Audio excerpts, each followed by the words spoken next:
오늘 말씀의 제목은 모두 가정임을 인정하는 신앙. 가정이라는 말은 뭔가가 이루어지고 발전돼 가는 그 순서가 있음을 인정해 주는 거죠. 그래서 가정이 필요하다. 또 그 가정 속에 있다. 이것을 인정하며 살아갈 때 우리 마음이 하나님 앞에 좀 더 신앙적으로 변화될 것임을 오늘 말씀은 우리에게 가르쳐 주고 있습니다. 오늘 말씀이 기록된 이 마가복음은 70년경에 기록됐는데 70년이라고 하는 것은 신약성서에서 대단히 중요한 의미를 갖고 있습니다. 왜냐하면 그 70년에 이스라엘이 로마 제국에 망하게 되고 그렇게 망한 이후에 이 이스라엘에는 여러 가지 커다란 변화가 나타나기 때문입니다. 그 중에서 가장 큰 변화는 종교적인 변화였습니다. 당시에는 유대교도 기독교도 전부 예루살렘 성전을 중심으로 해서 제사를 드리고 종교적인 행위를 거행했는데 그 중심이던 예루살렘 성전이 없어지게 되자 유대교도 기독교도 모두 새로운 길을 걷게 되었습니다. 특히 그때까지 그리스도교는 유대교의 한 분파로 이해되었습니다. 기독교 밖에 있는 사람들도 그렇게 이해했지만 기독교 안에 있는 사람들도 우리는 유대교의 한 분파다 하는 의식을 지니고 있었습니다. 그래서 가만 보면 제자들이 손을 닦는다든가 또 시간에 맞추어 기도를 드린다든가 하는 그런 모습들을 볼 수 있는데 이런 모습들은 바로 그리스도교가 유대교의 한 분파라고 그렇게 여겼음을 알려주는 증거이기도 합니다. 그런데 70년에 예루살렘 성전이 로마 군대에 의해서 파괴됩니다. 더 이상 제사를 드릴 곳도 없고 더 이상 기도를 드리러 갈 장소도 없어지게 됩니다. 그러면서 그리스도교와 유대교가 분리가 됩니다. 그리스도교인들은 우리는 그리스도교인이다 하는 정체성을 지니게 되고 그러면서 그리스도교는 복음의 길을 걸어가게 되고 유대교는 계속해서 율법의 길을 걸어가게 됩니다. 여기서부터 기독교와 유대교가 분리가 되기 시작하는 거죠. 70년의 이러한 사건은 또 하나의 신앙적인 현상을 가져왔는데 그것은 바로 종말론과 그리스도의 재림이었습니다. 현실이 너무 어렵습니다. 종교적으로, 정치적으로, 경제적으로 로마의 정복을 받게 된 이후 이스라엘의 민초들은 대단히 어려운 삶을 살았습니다. 그러다 보니까 결국 그들 속에서 나타난 종교적인 현상은 빨리 세상이 끝나버렸으면 좋겠다. 또 예수께서 빨리 오셨으면 좋겠다 하는 긴박한 종말론이 대두되었습니다. 오늘날도 그렇죠. 사람들이 교회를 다니곤 하는데 세월이 어렵고 세태가 복잡하고 살기 팍팍해지면 대두되는 그런 말씀이 종말론에 대한 말씀입니다. 마가복음에 보면 오히려 그런 종말론을 조심하라고 말씀하고 있습니다. 특히 마가복음 13장에 보면 마지막 때가 된다고 하여 사람들이 미혹하게 될 때 그 미혹에 끌려다니지 마라 라고 말씀하고 있고 사람들이 그리스도가 여기 있다 저기 있다 할 수도 있겠지만 그래도 그것을 믿지 말아라 라고 이야기합니다. 이 말은 종말이 그 종말론자가 얘기하는 것처럼 가까이 와 있는 게 아니다 라고 마가복음은 이야기하고 있는 것입니다. 시대가 긴박하게 돌아가면 자꾸 눈을 미래로 돌리게 되는데 마가복음은 오늘 말씀을 통해서 또 전체 맥락을 통해서 우리에게 신앙의 눈을 현세, 현실, 현재로 돌릴 것을 우리에게 강조해주고 있습니다. 무엇보다 그리스도인들에게 중요한 시간은 오늘이고 현실입니다. 주기도문에서도 말하는 것처럼 오늘, 그 오늘이 우리에게 주어진 하나님의 시간입니다. 문제의 해결점, 현실이 어렵지만 그 문제 해결점은 바로 이 현실에 있음을 알려주는 거죠. 현실의 문제를 타개하기 위하여 과거로 돌아가게 되면 다른 종교가 되고, 현실의 문제를 타개하기 위해서 눈을 미래로 돌리게 돼도 우리는 기독교가 아닌 종교가 되고 맙니다. 기독교의 시간 개념, 그 중심은 바로 현실, 오늘입니다. 오늘 본문 말씀이 그것을 잘 가르쳐주고 있습니다. 오늘 말씀은 제가 사실 우리 교회에서 4번 설교했습니다. 4번 설교했는데 4번 다 관점이 달랐고, 역시 5번째 설교인 오늘 말씀도 그 관점은 조금 다를 것입니다. 이 말씀이 약간 다른 말씀과 다른 2가지 이유가 있는데, 하나는 밤낮 자고 깨는 중에 사람이 어떻게 되는지 알지 못한다 하는 것과, 2번째 스스로 또는 저절로 라고 하는 이 2가지 요소가 이 말씀을 특별하게 만들어줍니다. 먼저 밤낮 자고 깨는 동안에 라는 표현이 있는데, 밤, 낮, 자고, 깨고 이렇게 되어 있죠. 그래서 밤에 자고, 낮에 깨고, 밤, 낮, 자고, 깨고 하는 동안에 라고 하는 이 말씀은 우리가 일상에서 만나는 하루하루의 모습을 지칭하죠. 즉, 현실에서 살아가는 하루하루의 일상을 밤낮 자고 깨는 동안에 라고 말씀을 하고 있습니다. 이 말씀을 좀 더 깊이 보면 씨를 뿌린 다음에는 씨가 자랄 수 있는 밤낮 자고 깨는 시간이 필요하다는 말씀이죠. 그만큼의 시간이 필요하고, 뿌린 사람은 알지 못하지만 씨는 뿌려지게 되면 스스로 저절로 자라나게 된다는 것을 암시해 줍니다. 특히 본문 말씀의 주체는 누구인가 라고 하는 것을 보면 뿌린 사람이 아니라 뿌려진 씨이고, 그 뿌려진 씨가 심겨진 흙이요 땅임을 알 수 있습니다. 보통 씨 뿌리는 비유에서는 씨 뿌리는 사람이 주체였다면, 오늘 말씀의 주체는 뿌려진 씨고, 그 씨가 심겨진 땅이 주체가 되고 있음을 알 수 있죠.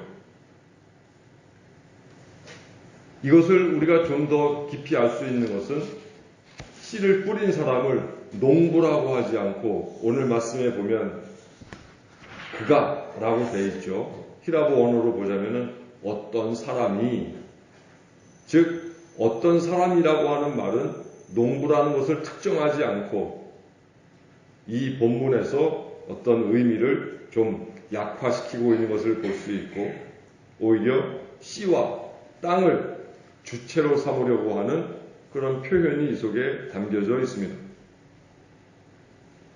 즉 인간이 씨를 뿌리긴 하지만 씨가 싹이 나고 또 이삭이 나고 열매를 잇게 하는 데에는 인간의 노력이 필요가 없고, 그것과는 무관하게 식물은 자라게 된다라고 하는 것을 알려주는 것이죠. 또한 여기에서 스스로 땅은 열매를 맺게 한다. 이렇게 되어 있죠. 옛날 성경에는 저절로라고 번역되어 있기도 한데 여기서 저절로라고 하는 말이 히라보에서는 아우토마테 이렇게 되어 있습니다. 아우토마테.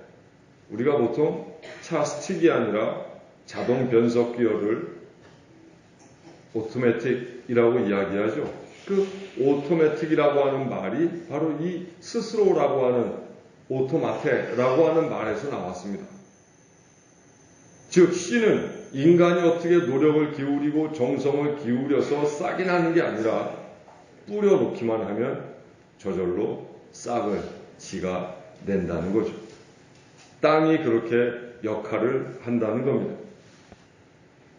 여기서 스스로 혹은 저절로라고 하는 말이 중요합니다. 즉, 이 말씀은 하나님 나라에 대한 비유의 말씀이니 하나님 나라는 인간의 의지, 노력, 공덕에 의해서 오는 게 아니라 그 나라는 저절로 오는 것이다. 스스로 오는 것이다. 자연스럽게 오는 것이다. 이것을 우리에게 가르쳐 주는 겁니다. 그리스도교는 은혜의 종교입니다. 공덕을 쌓고 어떤 행위를 통해서 구원을 얻는 것이 아니라 구원은 이미 하나님께로부터 자연스럽게 우리에게 주어지는 것입니다. 구원받기 위해서 어떤 조건을 다는 것은 그리스도 예수의 뜻이 아닙니다. 예수 그리스도로부터 구원을 받았으니 그리스도인으로서의 도리 차원에서 선하게 살고 믿음으로 살고 신앙으로 살자는 겁니다. 그리스도교는 어떤 조건을 달아서는 안 됩니다. 그 모든 조건을 넘어서 값없이 거저 우리에게 구원을 주신 예수 그리스도의 뜻은 인간에게 또 다른 율법적인 의무를 부과하는 것이 아니라 이제는 그 모든 멍에와 짐을 내려놓아라. 하나님 나라는 너희의 힘과 공덕에 의해서 오는 게 아니라 하나님 나라는 이미 오고 있다. 라고 우리에게 말씀을 해 주십니다. 특히 오늘 성경 말씀을 보면 처음에는 씨를 뿌리고 그 다음 싹이 나고 그 다음 나달이 나고 그 다음 그 나달이 열매로 익고 그 순서가 처음에는 뭐뭐하고 그 다음에는 이런 순서로 되어 있습니다. 그 상태가 점점점 성장해 가는 점층법적인 구조를 지니고 있습니다. 처음에는 하나님 나라가 작고 미미해 보이지만 세월이 지나면서 그 하나님 나라는 점점점 커지게 되고 우리가 느끼지 못하는 사이에 성장하고 확장하여 결국에는 완전한 하나님의 나라로 변모할 것임을 우리에게 알려주는 겁니다. 하나님 나라는 처음부터 우리에게 완전체로 주어지지 않습니다. 하나님 나라는 우리가 예수를 믿은 그 이후서부터 점점점 우리 속에서 확장되고 커져 가는 겁니다. 인간의 노력으로 완성시킬 수도 없고 인간이 지닌 수단으로 하나님 나라를 좀 더 앞당길 수도 없습니다. 마치 씨앗이 조금씩 성장해서 결국 많은 열매를 맺는 것처럼 우리 삶도 그렇게 될 것입니다. 그래서 저는 이것을 하나님의 나라는 과정 속에 있다. 과정 중에 있다. 성장하는 과정에 있다라고 말씀을 드리는 겁니다. 모든 것은 전부 과정 중에 있는 겁니다. 우리 인생의 고난도 없으면 좋겠지만 이 인생의 고난이 우리 인생의 끝이 아니라 우리가 참된 성숙한 인간이 되기 위한 과정이고 오늘날 우리 권사님 기도해 주신 것처럼 복잡해 보이는 이 정치적인 현실, 나라의 현실도 사실은 오래되지 않은 우리의 민주주의의 성장하는 과정이고 이 과정을 거쳐야 언젠가는 좀 더 안정적인 우리 민주사회가 될 것임을 우리는 알아야 할 것입니다. 이것이 끝이 아니기 때문입니다. 성장하는 과정입니다. 아이가 실수를 하고 더디 성장하는 것도 어른이 되는 과정입니다. 신앙의 힘이 약한 것도 좋은 신앙인이 되기 위한 과정입니다. 때로 실수를 하고 때로 부족함이 있다 해도 그것을 과정이라고 여기게 되면 마음이 불편하지 않습니다. 에베소서 2장에 보면 하나님 나라에 대한 설명이 나오는데 거기에 이렇게 되어 있어요. 예수께서는 모퉁이돌이 되시고 각 건물이 하나하나 연결되어져서 하나님의 교회가 지어져 가느니라. 하늘에서 하나님의 교회가 뚝 하고 떨어지는 것이 아니라 지어져 간다. 자라간다. 이렇게 설명을 하고 있습니다. 결국 에베소서 말씀에 의하면 주님의 성전으로 발전되어 가는 것이고 하나님의 처소로 점점점 성숙해 가는 겁니다. 하나님의 교회도 자라는 과정 중에 있는 거고 그리스도인도 신앙 속에서 어떤 완전을 생애 끝나기 이전에 이루는 것이 아니라 그리스도의 완전을 위해서 점점점 성숙해가는 과정 속에 있다는 겁니다. 뭔가 특별한 것이 한순간에 완전체로 주어지기를 우리는 바랍니다. 하늘에서 뭔가 뚝 떨어져서 기도하면 좀 더 차원 높은 인생의 단계로 나아가기를 우리는 기대하곤 합니다. 그러나 우리 인생은, 우리 신앙은, 하나님 나라는 그저 점점점 자라나고 성장해 가는 겁니다. 그런 면에서 우리 신앙도 인생도 늘 과정 속에 있습니다. 씨앗을 뿌린 농부가 씨앗을 뿌리고 그 다음날 열매가 맺혔나? 이렇게 생각하는 사람은 아무도 없습니다. 기다리고 기다려 주어야 합니다. 씨앗도 성장하는 과정이 필요함을 알기 때문입니다.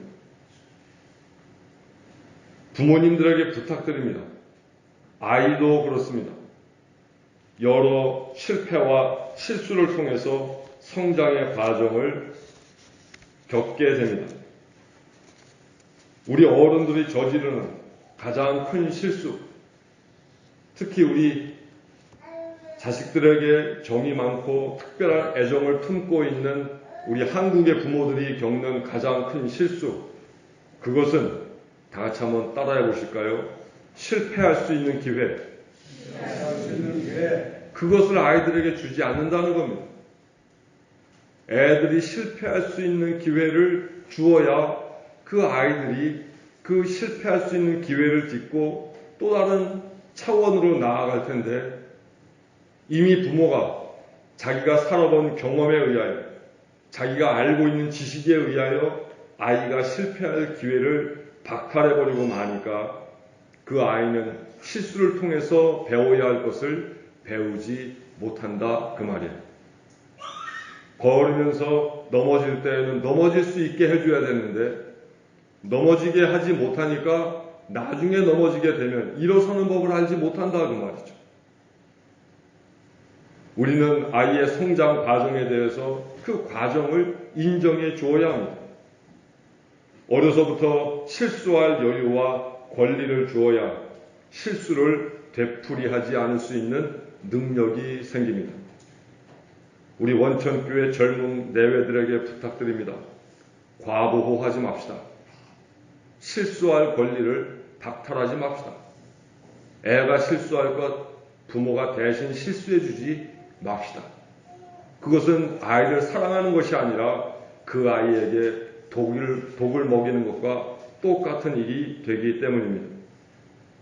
부모가 대신해서 판단하고 아이에게 실수할 권리를 주지 않으면 이 아이가 좀 더 커서 부모를 더 이상 필요로 하지 않게 될 때 이 아이는 더 큰 실수를 저지르게 되고 그 실수에서 헤어나올 수 없는 오류를 범하게 된다는 거죠. 또 우리 자식들에게도 부탁드립니다. 우리 부모들도 부모가 된 것이 처음 경험입니다. 그래서 부모가 어떻게 아이들에게 해야 할지 부모들도 모를 때가 많아요. 부모들도 실수를 하고 있죠.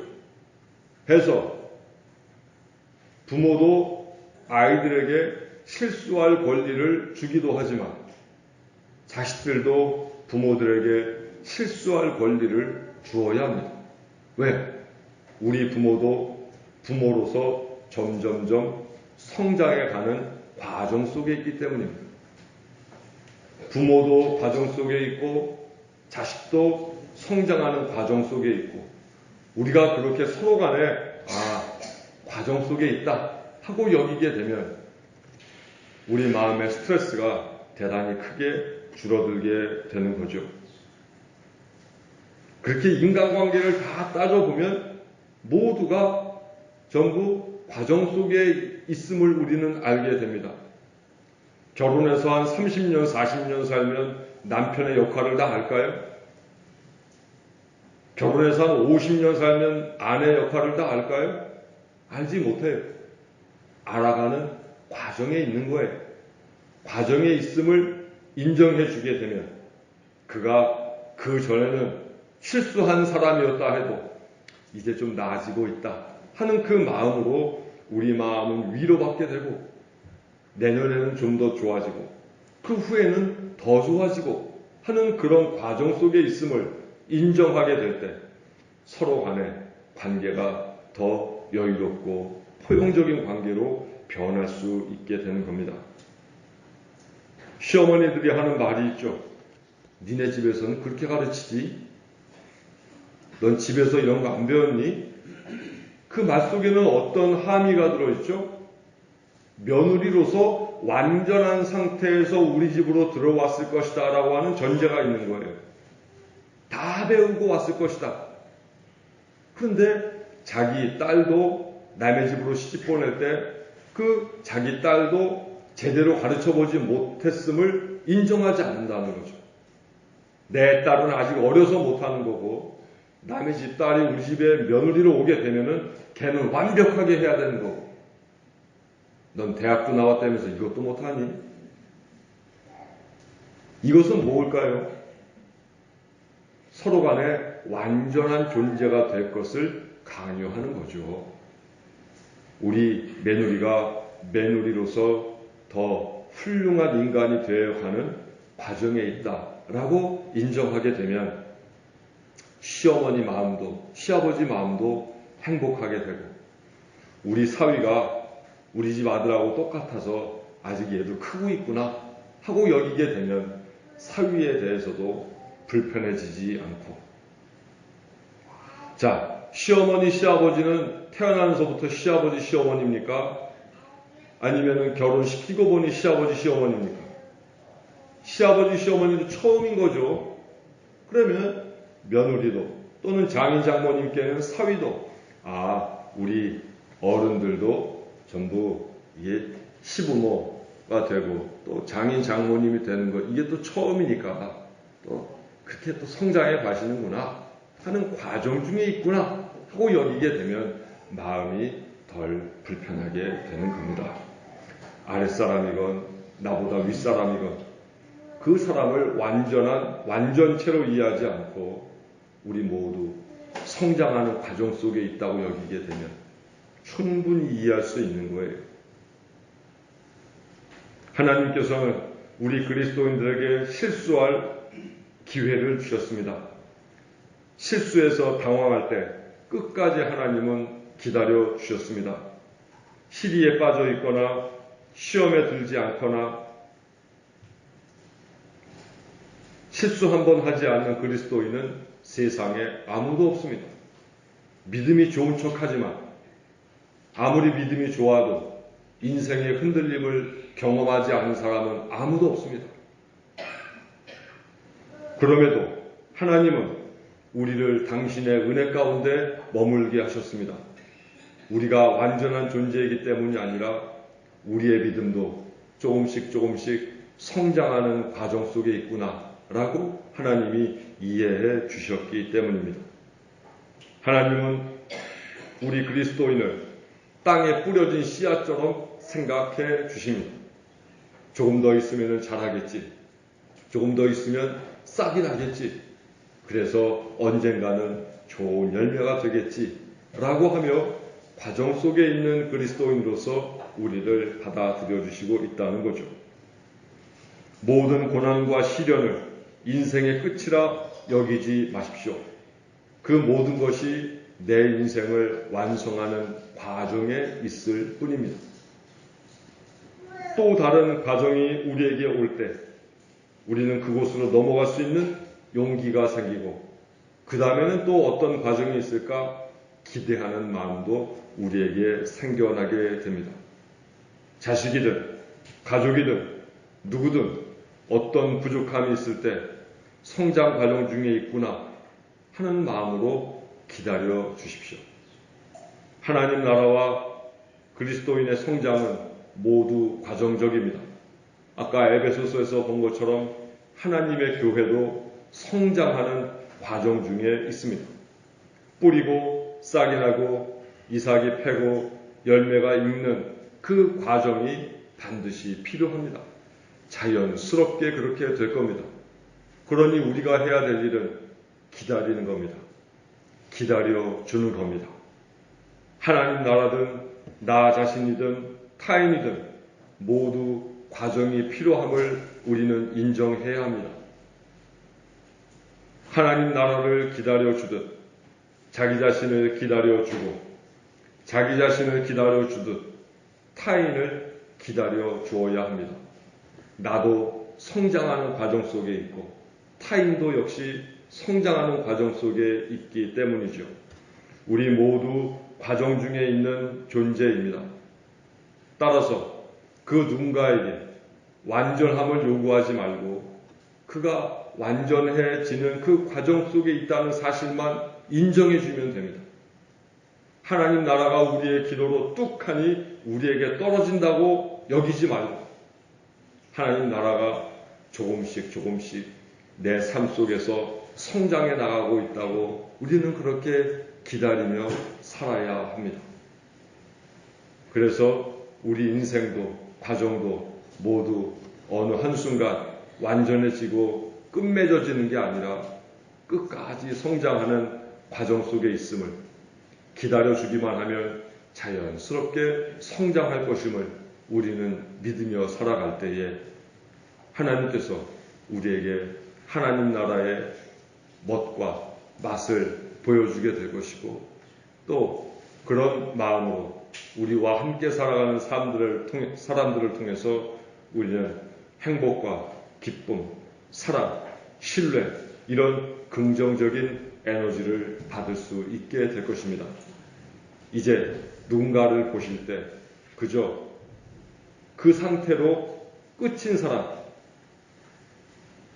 더 이상 성장하지 않을 사람으로 우리 받아들이지 말고 기다려주면서 그가 스스로 자라날 수 있는 여유와 시간을 그리고 기회를 주어서 나도 너도 모두 과정 속에 있다 하는 이 마음을 하나님의 마음으로 전해줄 수 있기를 간절히 부탁드립니다.